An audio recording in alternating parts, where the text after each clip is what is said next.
షాపులు మూసేయండి, ఇవే చాలా విచిత్రంగా అనిపించే 5 సంవత్సరాలు చేశాడు జగన్మోహన్ రెడ్డి. వాటన్నిటికీ కూడా ఈరోజు మణికిరీటంలో ఈరోజు మీడియా కూడా రావద్దని అంటున్నారు. అంటే ఆయన పిచ్చి ఏ స్థాయిలో ఈరోజు చేరుకుందో జగన్మోహన్ రెడ్డి పిచ్చి ఈరోజు తెలుస్తుంది. మీడియా ఆయన పబ్లిక్గా వచ్చి సభలు అడ్రస్ చేస్తుంటే మీడియాకు కూడా రావద్దన్నాడంట. అంటే ఇందులో కూడా ఏదో ఒక మాయ చేసే ప్రయత్నం జరగవచ్చు. ఏంటి, జనాలు రావట్లేదు కాబట్టి వాళ్ళు సభలు పిలిస్తే జగన్మోహన్ రెడ్డి చూడడానికి కానీ ఆయన మాట వినడానికి ఏ ఒక్కరు రావట్లేదు.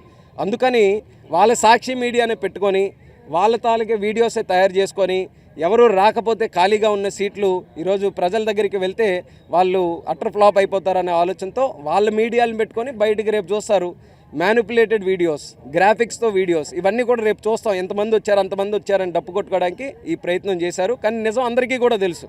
మీడియా రాలేదన్నారంటే అక్కడ పుల్లి అయిపోయిందని ప్రతి ఒక్కరికి కూడా తెలుసు. కాబట్టి మేమైతే భయపడే పరిస్థితిలో ఇంకా లేము. ప్రజలు కూడా ధైర్యంగా ఉన్నారు. ఆ ధైర్యమే మాకు శ్రీరామ రక్ష.